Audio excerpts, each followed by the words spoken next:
زندگی یہ نہیں ہے کسی کے لیے، زندگی ہے نبی کی، نبی کے لیے۔ والفرقان الحمید ان اللہ وملائکتہ یصلون علی النبی یا ایہا الذین آمنوا صلوا علیہ وسلموا تسلیما۔ اللہم صل علی سیدنا شفیعنا حبیبنا مولانا محمد وبارک وسلم صلاۃ و سلاما علیک یا رسول اللہ صلی اللہ تعالی علیہ وسلم۔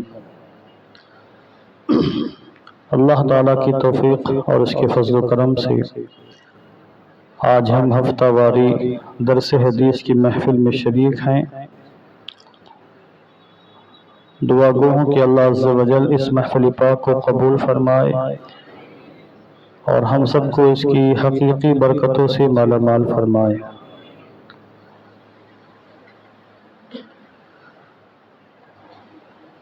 مشکوٰۃ المصابیح سے مسلسل تقریباً 10 سالوں سے یہ ہفتہ واری درس حدیث جاری ہے اور 900 سے زیادہ احادیث کریمہ کا درس بحمد اللہ تعالی مکمل ہوا ہے۔ آج بھی انشاءاللہ 2 احادیث کریمہ کی مختصر سی تفسیر تشریح کرنے کی میں پوری کوشش کروں گا۔ ایک مرتبہ اور دل لگا کر درود پاک پڑھ لیں۔ اللہم صلی علی سیدنا مولانا محمد وبارک وسلم صلاۃ و سلاما علیک یا رسول اللہ صلی اللہ علیہ وسلم۔ حدیث نمبر 933 ہے اور جس کو داماد مصطفیٰ زوج بطول والد حسنین کریمین مولا کائنات حیدر کرار فاتح خیبر حضرت علی مشکل کشا کرم اللہ تعالی وجہہ الکریم نے روایت کیا ہے۔ یہ کہتے ہیں قال رسول اللہ صلی اللہ علیہ وسلم۔ اچھا، یہ حدیث پاک حضرت علی مولا کائنات سے بھی مروی ہے اور علی مولا کائنات کے بڑے بیٹے حضور سید الشہداء سرکار امام حسین سے بھی مروی ہے،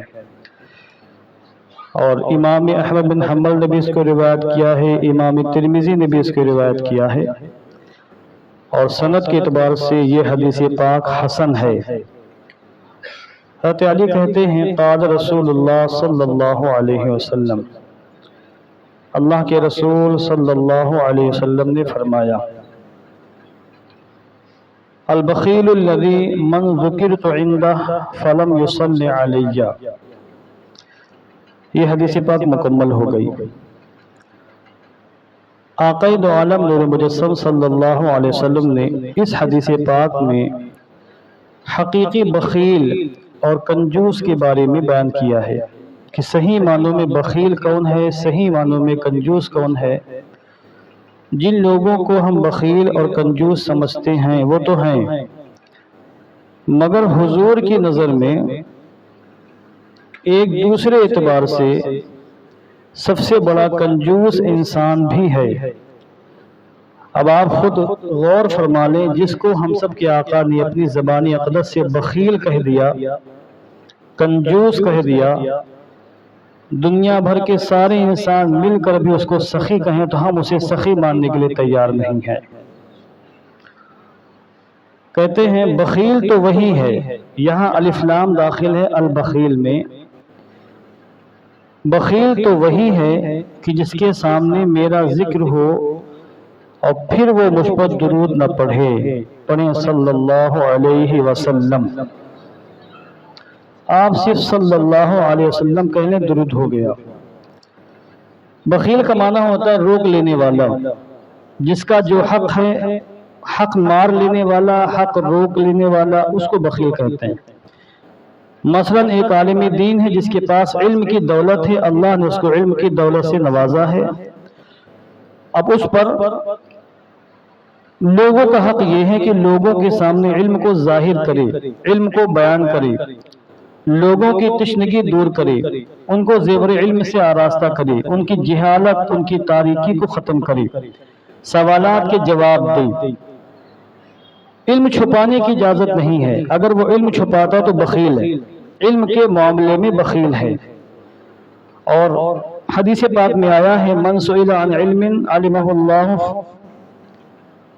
جس سے کوئی ایسا سوال کیا گیا جس کا جواب اس کے پاس ہے اور پھر وہ چھپا لے، اس کا جواب نہ دے، الجم یوم القیامہ بلجام من النار، قیامت کے دن اس کے منہ پر آگ کی لگام پہنائی جائے گی، جس طرح گھوڑوں کو لگام پہنائی جاتی ہے اس طرح آگ کی لگام پہنائی جائے گی، اور اہل معاشرہ سمجھ جائیں گے کہ یہ وہ شخص ہے جس کے پاس علم کی دولت تھی اور اس نے دنیا میں کنجوسی سے کام لیا، علم کی دولت سے لوگوں کو سرفراز نہیں کیا۔ کسی کے پاس دولت ہے، پیسہ ہے، وہ لوگوں کی مدد کر سکتا ہے، غریبوں، فقیروں، یتیموں، بیواؤں، مسکینوں کا حق اس کے مال سے وابستہ ہے، اب وہ نہ ادا کرے، روک لے اور اپنے مال پر سانپ بن کر بیٹھا رہے، تو پھر ایسا انسان بھی قابل مذمت ہے، ایسا انسان بھی بخیل ہے۔ حدیث پاک میں ایسے شخص کو بھی بخیل کہا گیا کہ لوگوں کا حق ادا نہیں کیا۔ ہمارے فقہ فرماتے ہیں کہ اگر کوئی صدقات واجبہ ادا کر لیتا ہے، زکوٰۃ کو صحیح ڈھنگ سے ادا کر لے اور پھر وہ صدقہ فطر کو بھی ادا کر لے تو پھر وہ بخیل نہیں ہے۔ یعنی اگر کوئی صحیح معنوں میں صدقات واجبہ کو ادا کر لے جاتا ہے اور نفلی صدقات میں اس سے کچھ کوتاہیاں ہو جاتی ہیں مگر شریعت کی نظر میں پھر وہ بخیل نہیں ہے، وہ سخی ہے، چونکہ وہ جو حق تھا واجبی حق وہ ادا کر رہا ہے۔ یہ الگ بات ہے کہ اللہ کا قرب حاصل کرنے کے لیے اور سخاوت کے اونچے مقام پر جانے کے لیے مزید سخاوت کرنی ہوگی۔ جو جتنا اللہ کا قرب چاہے اللہ کے بندوں کی اتنی ہی زیادہ خدمت کرے، ان کی مصیبتوں کو دور کرنے کو اتنی ہی زیادہ کوشش کرے۔ یہ تو خیر مالی اعتبار سے بخالت کی بات آ گئی، اور دیگر میں کئی مثالیں دے سکتا ہوں، میں آگے بڑھنا چاہتا ہوں۔ اگر میں آپ سے کہوں، اب میں کہہ رہا ہوں، آپ کہیے صلی اللہ علیہ وسلم، اب آپ بتائیں کتنا ٹائم لگا آپ کو کہنے میں؟ 1 سیکنڈ میں کہہ رہا ہوں، اب سنیے، صلی اللہ علیہ وسلم، 1 سیکنڈ لگا، ٹائم خرچ نہیں ہوا۔ آپ بتائیں صلی اللہ علیہ وسلم کہنے میں زبان میں کتنی تکلیف ہوئی آپ کو؟ کوئی دقت، کوئی پریشانی، کوئی پرابلم، زبان میں درد ہوا؟ نہیں ہوا۔ تو آپ کا ٹائم بھی نہیں گیا اور زبان میں درد بھی نہیں ہوا۔ دو بات۔ آپ کی جیب سے کتنا خرچ ہو بتائیے، آپ جیب سے کچھ پیسہ نکلا آپ کے؟ کوئی خرچہ ہوا؟ جیب پر کوئی بوجھ بڑھا؟ مصیبتوں میں کچھ اضافہ ہوا کیا؟ نہیں۔ اس کا مطلب پیسہ بھی خرچ نہیں ہوا۔ اب آپ سوچیں، جس چیز کے کہہ لینے میں یا جس چیز کے کر لینے میں نہ زبان میں درد ہو رہا ہے، نہ جیب سے پھوٹی کوڑی خرچ نہیں ہو رہی ہے، نہ وقت ضائع ہو رہا ہے، نہ وقت لگ رہا ہے، یعنی وقت کی قربانی بھی نہیں، مشقت بھی برداشت نہیں کرنی ہے، نہ مال کی قربانی دینی ہے، صرف صلی اللہ علیہ وسلم کہہ لینا ہے، پھر بھی اگر کوئی نہ کرے تو اس سے بڑا بخیل کون ہو سکتا ہے؟ بتائیں، ہو سکتا ہے کوئی اس سے بڑا بخیل؟ حضور کا ہم پر حق ہے، جو لوگوں کا حق مار لے وہ کنجوس ہے، بخیل ہے۔ تو عام انسانوں کا حق مار لینے والا بخیل ہے، کنجوس ہے، ناہنجار ہے، نالائق ہے۔ بلکہ ایک روایت میں تو سخت الفاظ آئے ہیں، دنی کے الفاظ آئے ہیں۔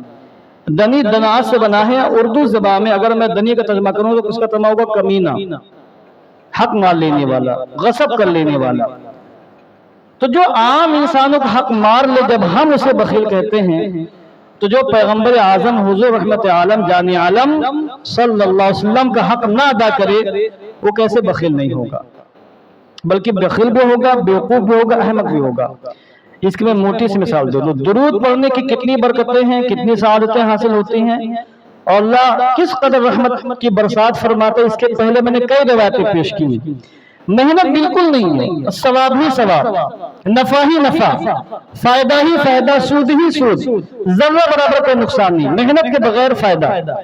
میں آپ سے کہوں بھائی آپ باہر ایک قدم رکھیں مسجد کے، وہاں ایک بہت بڑے سیٹ کھڑے ہوئے ہیں، وہ آپ کو بہت نواز دیں گے، آپ کی جیب بھر دیں گے، مالا مال کر دیں گے آپ کو، بہت بڑے سیٹ ہیں وہاں، جاؤ فوراً۔ مثلا میں اپنے طلبہ سے کہوں کہ آج فلاں جگہ قرآن خانی ہے، وہاں تم جانا، لمبا نذرانہ ملنے والا ہے، کیا آپ کا نقصان ہے؟ عصر کے بعد فری رہتے ہیں آپ، تلاوت قرآن کرنا اجر و ثواب کا کام ہے، ویسے بھی آپ ٹہلتے ہوئے جاتے ہیں ادھر ادھر۔ اب ایسے وقت میں اگر کوئی طالب علم نہ جائے، اس کو پتا ہے کہ ملے گا، امام صاحب نے کہا، حضرت نے کہا، استاذ محترم نے کہا ملے گا، پھر بھی نہ جائے، اسے آپ کیا کہیں گے بتائیے؟ اس سے بڑا بیوقوف کون ہو سکتا ہے؟ مفت کی دولت آ رہی تھی، فری فنڈ کے ثواب کا ثواب، پیسے کے پیسے، اور عزت برقرار ہے، کوئی بے عزتی کی بات نہیں، پھر بھی نہیں گئے۔ تو اب یہاں مفت میں بے شمار دولتیں من جانب اللہ غائبانہ طور پر مل رہی ہیں، روحانی دولتیں مل رہی ہیں، سعادتیں مل رہی ہیں، صرف صلی اللہ علیہ وسلم کہہ لینے سے، اور پھر بھی کوئی نہ کہے تو اس سے بڑا بخیل کون ہو سکتا ہے؟ تو عام انسانوں کا حق نہ دینے والا بخیل ہے، تو جو پیغمبر اعظم کا حق نہ ادا کرے وہ کیسے بخیل نہیں ہوگا؟ اس لیے حضور نے، اور ایسا نہیں کہ حضور کو ہماری دعاؤں کی حاجت ہے، معاذ اللہ، وہ ہمارے محتاج، وہ کسی کے محتاج نہیں ہے، وہ صرف رب کے محتاج ہیں، وہ اللہ کے محتاج ہے، باقی پوری کائنات خود ان کی محتاج ہے۔ بس یہ رشتہ محبت ہے۔ حضور اپنی امتیوں سے کتنا پیار فرماتے ہیں، کتنی محبت فرماتے ہیں۔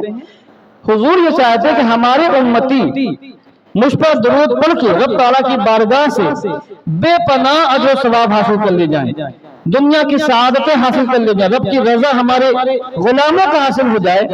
اس لیے حضور نے کہا کہ مفت میں رب کی رضا مل رہی ہے، اور جو لینے کے لیے تیار نہ، اس سے بڑا بخیل بھلا کون ہو سکتا ہے؟ اس لیے حضور نے ارشاد فرمایا ہے بخیل وہی ہے، یہ نہیں فرمایا بخیل وہ ہے۔ اے بیٹا وہ دیکھو سو رہا شعیب، کھڑے ہو جاؤ، کھڑے ہو۔ آپ سے بڑا بخیل کون ہوگا؟ درود شریف پڑھیے، اللہم صلی علی سیدنا مولانا محمد مبارک وسلم۔ یہ نیند بھگانے کا طریقہ بھی نہیں چلی جائے گی، آپ سنیے، کوئی صدا نہیں دے رہا ہوں، پر نیند آپ کی چلی جائے گی۔ یہ بھی بے ادبی ہے، یہ آپ کے سامنے آقا دو عالم کی حدیثیں پڑھی جا رہی اور آپ کو نیند آ جائے، یعنی شیطان کس قدر لگا ہوا ہے۔ ابھی آپ کو شیطان کو ہرانا ہے، پڑھیے لا حول ولا قوت الا باللہ۔ نیند گئی؟ اب بیٹھیے۔ یہ ہمارے بچے میں ان کے ساتھ کر سکتا ہوں، باقی میں کسی کے ساتھ ایسا معاملہ نہیں کر سکتا ہوں، شاگرد ہیں، ہمارا ان سے رشتہ ہے محبت کا، تو یہ سب محبت کی چیزیں ہیں۔ تو حضور نے بخیل کی تعریف یہاں ارشاد فرمائی ہے۔ اب آپ پھر سے پڑھیے صلی اللہ علیہ وسلم۔ یہ آپ معمول بنا لیں، یہ کوئی واجب نہیں ہے، مستحب ہے۔ اب اس میں علماء کا اختلاف، میں نے اختلاف بھی علماء کا بیان کیا ہے۔ کسی محفل میں اگر حضور کا بار بار تذکرہ آئے تو بار بار درود پڑھنا یہ مستحب ہے۔ ایک بار پڑھ لیں تو بعض علماء نے اس کو واجب کہا ہے، بعض علماء نے کہا یہ بھی مستحب ہے، مگر فرق رہے گا دونوں میں۔ لکھنے والے کے لیے حکم یہی ہے کہ اگر وہ لکھ رہا ہے بار بار حضور کا نام آئے تو بار بار وہ درود لکھے صلی اللہ علیہ وسلم، درود لکھے۔ دیوبندیوں وہابیوں کا طریقہ کیا ہے، جب لکھتے ہیں تو ایک دفعہ لکھتے پھر تھک جاتے ہیں، پھر وہ سلام سے کام چلاتے ہیں۔ میں نے خود ان کی کتابیں دیکھی ہیں، شروع میں ایک دو بار درود شریف لکھ دیں گے، اور پھر جب بابا نام کو سلام، نبی سلام، سلام کیا ہوتا ہے؟ یہ کون سی بلا ہے؟ یعنی کتنی بڑی کم نصیبی کی بدبختی کی بات ہے کہ مومن کہلانے والے لوگ اور خود کو حضور کا غلام کہلانے والے درود لکھنے میں ان کو ہاتھوں میں درد ہو رہا، تکلیف ہو رہی ہے، کہیں سواد بنا دیتے ہیں، کہیں سلام لکھ دیتے ہیں۔ یہ درود نہیں ہے، یہ درود کے ساتھ مذاق ہے، ایسا کرنا سخت مکروہ ہے، یعنی مکروہ تحریمی ہے، جائز نہیں ہے۔ میں جب درود لکھتا ہوں اپنی کتابوں میں تو صلی اللہ علیہ وآلہ وصحبہ وبارک وسلم اتنا لکھتا ہوں، یعنی آل اور صحابہ دونوں کو لکھتا ہوں۔ تو بھی ایک بہت بڑے عالم دین ہیں بمبئی کے، تو انہوں نے مجھ سے کہا کہ آپ اتنا لمبا درود لکھتے ہیں کہ انسان تھک جائے۔ ہم نے کہا اس میں تھکنے کی کون سی بات ہے؟ درود کامل لکھتا ہوں، درود کامل وہی ہے جس میں حضور کے ساتھ حضور کے آل کا اور صحابہ کا تذکرہ ہو، تو بولے صلی اللہ علیہ وسلم زیادہ بہتر. ہم نے کہا نہیں، صلی اللہ علیہ وسلم شارٹ ہے، صلی اللہ علیہ وآلہ وصحبہ وبارک وسلم. کوئی پڑھے چاہے نہ پڑھے، ہمیں تو اس کا ثواب مل رہا ہے نا. اب کسی کو پڑھنے میں تکلیف ہے، لمبی کتاب ہے اور جلدی اس کو پڑھنا ہے تو سوچتا ہے اللہ درود پڑھیں گے تو ٹائم لگے گا، درود کو ختم کر دے، تو یہ اس کا معاملہ ہے، وہ جانے. ہم لکھ کر کے برکتیں حاصل کر رہے ہیں. اب دیکھیے اگلی حدیث پاک آتے ابو ہریرہ رضی اللہ تعالیٰ عنہ سے مروی ہے. بڑی عظیم حدیث پاک ہے. آج اس کی ایسی شرح سنیں گے آپ کہ شاید آپ نے نہ سنی ہوگی. یہاں علامہ ملا علی قاری نے ہلکا سا اشارہ دیا ہے، ہلکا سا اشارہ. میں اس کی تھوڑی سی شرح کر دوں گا آپ کے سامنے. قال رسول اللہ صلی اللہ علیہ وسلم، یہ آپ نے اس سے پہلے سنا، مجھ سے ہی سنا ہوگا اسی درس میں، اور دلائل الخیرات شریف کے اندر روایت شروع میں موجود ہے کہ حضور نے فرمایا کہ میں اپنی اہل محبت کا درود و سلام اپنے کانوں سے سنتا ہوں. مجھ سے محبت کرنے والے کہیں بھی مجھ پر درود پڑھیں، میں ان کا درود سن لیتا ہوں. اور پھر ایک روایت یہ بھی ہے کہ جو قریب سے پڑھتا ہے حضور اپنے خود کانوں سے سماعت فرماتے ہیں، جو دور سے پڑھتا ہے تو حضور کی بارگاہ میں پیش کیا جاتا ہے. یہ روایت میں نے خود بیان کی ہے. اسی سے ملتی جلتی روایت آ رہی ہے مگر اس کی شرح دوسری ہوگی. حضور فرماتے ہیں صلی اللہ علیہ وسلم، من صلی علی عند قبری سمعتہ. اپنی حیات ظاہری میں فرماتے ہیں جو شخص مجھ پر درود بھیجے میری قبر کے پاس، میرے روضہ انور کے پاس، سمعتہ، تو جو شخص میری قبر کے پاس درود بھیجے گا، سمعتہ، میں خود سماعت کروں گا، میں خود سنوں گا. اور من صلی علی نائیا ابلغتہ، اور جو مجھ پر دور سے درود بھیجے گا، روضہ انور کے دور سے، ابلغتہ، تو اس کا درود مجھ تک پہنچایا جائے گا. یہ حضور نے ارشاد فرمایا. مگر قریب سے یا دور سے مراد کیا ہے؟ قریب سے اور دور سے جسمانی قرب یا بود مراد نہیں ہے. اس کو سمجھ لیں آپ. یعنی اس کا معنی یہ نہیں کہ جو اپنے جسم کے ساتھ وہاں پہنچ کر گنبد خضرا کے سائے میں جعلی اقدس کے سامنے درود پڑھے تو حضور خود سن لیں گے، اور ہندوستان سے پڑھے تو حضور نہیں سنیں گے. یہ معنی اس کا نہیں ہے. آپ خود غور فرمائیں. آپ یہاں بیٹھے ہیں، جیسے میں نے میک بند کر دیا، کچھ سنا آپ نے؟ حالانکہ بازو بیٹھے ہیں آپ، قوت سماعت بھی آپ کے کام کر رہے ہیں، مگر آپ نے سنا ہم نے کیا پڑھا؟ بھی درود پڑھا تھا. سنا آپ نے؟ نہیں سنا. وہاں بھی کیا کہتے ہیں؟ جو شخص یہاں آئے گا گنبد خضرا کے پاس درود پڑھے گا حضور سن لیں گے. اتنی طاقت مانتے ہیں. تو ان سے کہا جائے کہ حضور کیا یہیں بازو بیٹھے ہیں کیا؟ معاذ اللہ. کیا ان کے کان میں کوئی درود پڑتا ہے کہ حضور سن لیتے ہیں کہ حضور اپنے روضہ انور میں جس مقام سے آج کے زمانے میں درود بھیجا جاتا ہے، میرے خیال میں ایک میرا اندازہ ہے کہ وہاں سے 20-25 قدم کے فاصلے پر حضور کا روضہ انور ہے.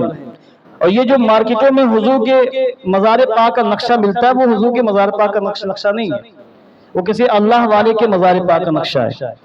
ورنہ تقریباً 5 صدیاں گزر گئی ہیں، کوئی اندر پہنچ نہیں سکا ہے.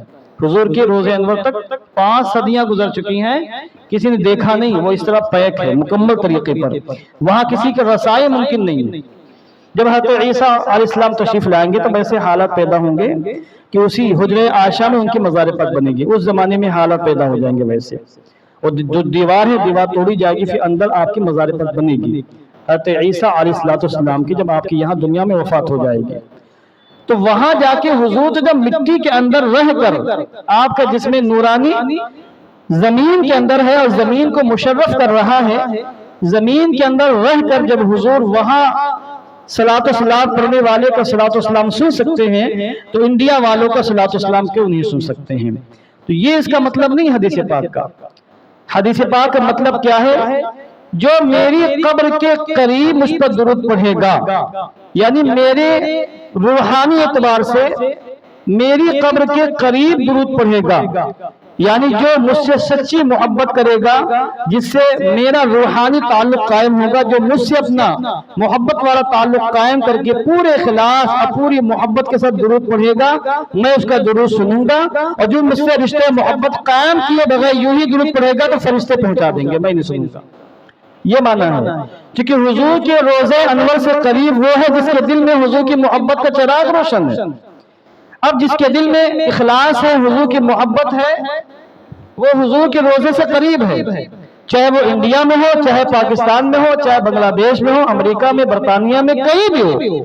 اگر وہ حضور سے سچی محبت کرتا ہے اور اس کے دل میں گنبد خضرا کے انوار جگمگا رہے ہیں اور گنبد خضرا کی تجلیات اس کے گھر کے دل کے اندر موجود ہیں اور اس نے اپنے دل کو ہی مدینہ بنا لیا ہے، تو دنیا میں کہیں بھی ہو وہ حضور کے گنبد خضرا کے بازو میں ہے، سمجھے، قریب ہے وہ، اس کا درود حضور خود سماعت کریں گے۔ اور جو وہاں چلا بھی جائے گنبد خضرا کے سائے میں، روضہ انور کے بازو میں چلا بھی جائے، جعلی اقدس کے سامنے بھی ہو، مگر دل اس کا حاضر نہ ہو اور دل میں سچی محبت نہ ہو، تو قریب رہتے ہوئے بھی وہ دور ہے، اس کا درود حضور نہیں سنیں گے، اس کا درود اس قابل نہیں کہ حضور اپنے کانوں سے سماعت فرمائے۔ ہاں، فرشتوں کی ڈیوٹی ہے پہنچا دینا، فرشتے پہنچا دیتے ہیں، مگر حضور توجہ سے سماعت نہیں فرماتے ہیں۔ تو یہ ہے قریب ہونے کا، دور ہونے کا معنی۔ اگر ہم یہاں محبوب سبحانی مسجد کے اندر بیٹھے ہیں اور آج ہم ابھی اسی وقت دل لگا کر سچے دل سے حضور پر درود پاک بھیجیں، تو یہ ایسے ہی ہے گویا کہ ہم جعلی اقدس کے سامنے کھڑے ہو کر جعلی اقدس کو دیکھتے ہوئے درود السلام کے نغمے پیش کر رہے ہیں۔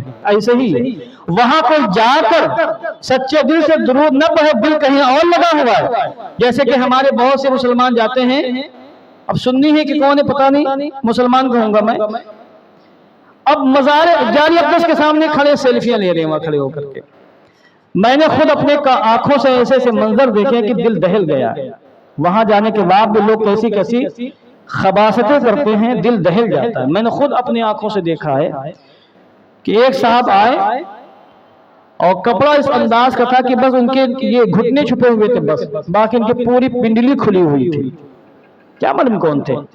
اور متوجہ جتنے بھی پولیس والے ہم یہ سب چیزیں نہیں دیکھتے، بس وہ یہ دیکھتے ہیں کہ کوئی ہاتھ نہ اٹھانے پائے، باقی وہاں جو چاہو کرو، جتنی بدتمیزی کرنا ہے کر لو، وہ پولیس والے کچھ نہیں بولتے۔ میں نے خود اپنی آنکھوں سے دیکھا، ایک صاحب کے ہاتھ میں چپل ہے، سلام پیش کر رہے ہیں چپل ہاتھ اٹھا کر کے، یہ چپل کدھر جا رہی ہے، بے ادبی ہو رہی کہ نہیں ہو رہی، ادھر توجہ ہی نہیں اس کی، نہ پولیس والے منع کرتے ہیں نہ روکتے ہیں۔ اب اس طرح کے لوگ جب وہاں جاتے ہیں، ان کا دماغ پورا موبائل میں لگا ہوا ہے، جن کا دماغ رشتہ داروں میں ہے کہ ابھی ہم سیلفی لے کر بھیجیں گے اپنے باپ کو، بھائی کو، وہ دیکھے گا کہ میرا بیٹا یا میرا بھائی یا میرا پڑوسی گنبد خضرا کے سامنے ہے، درود پڑھ رہا ہے۔ تو آپ بتائیے وہ وہاں ہے کہ وہاں سے دور ہے؟ بتائیے آپ، دور ہے، وہاں رہ کر بھی دور ہے، کیونکہ اس کا دل وہاں نہیں، وہاں وہ ہوگا جس کا دل وہاں ہوگا، جو وہاں نہیں ہے ان کا دل مدینے میں ہے، تو گویا کہ وہ مدینے میں موجود ہیں۔ جو مدینے میں رہ کر حاضر نہیں ہے، دل کہیں اور ہے، تو گویا کہ وہ مدینے میں حاضر نہیں ہے۔ یہ ہے قریب ہونے کا، دور ہونے کا معنی۔ اب آپ سمجھ گئے، آپ یہیں سے دل لگا کے پڑھیں گے تو حضور اپنی آنکھوں سے، اپنی کانوں سے سماعت فرمائیں گے، اور جب حضور سماعت فرمائیں گے جواب بھی ارشاد فرمائیں گے۔ اس لیے فرمایا من صلی علی عند قبری سمعتہ، جو میرے روضہ انور کے پاس درود پڑھے گا میں خود سماعت کروں گا، ومن صلی علی نائیا ابلغتہ، اور ایک روایت بلغتہ آیا ہے باب تفعیل سے، اور جو مجھ پر دور سے درود بھیجے گا وہ درود مجھ تک پہنچا دیا جائے گا فرشتوں کے ذریعے۔ وآخر دعوانا ان الحمدللہ رب العالمین۔ تھوڑا سا ذکر ہوگا، لائٹ وغیرہ بند کر دیں۔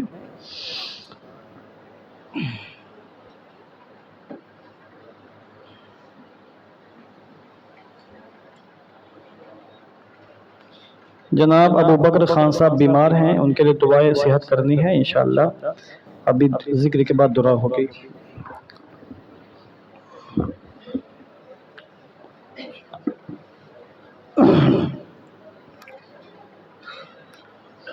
اگر ہو سکے تو دو زانوں بیٹھ جائیں، نہ ہو سکے تو آپ جیسے بیٹھے ہیں ویسے ہی بیٹھے رہیں، دل لگا کر پوری توجہ کے ساتھ آپ ذکر کریں۔ ابھی درود شریف پڑھیں گے آپ، تو جیسا کہ میں نے کہا کہ آپ روحانی اعتبار سے اور قلبی لحاظ سے خود کو مدینہ منورہ میں حاضر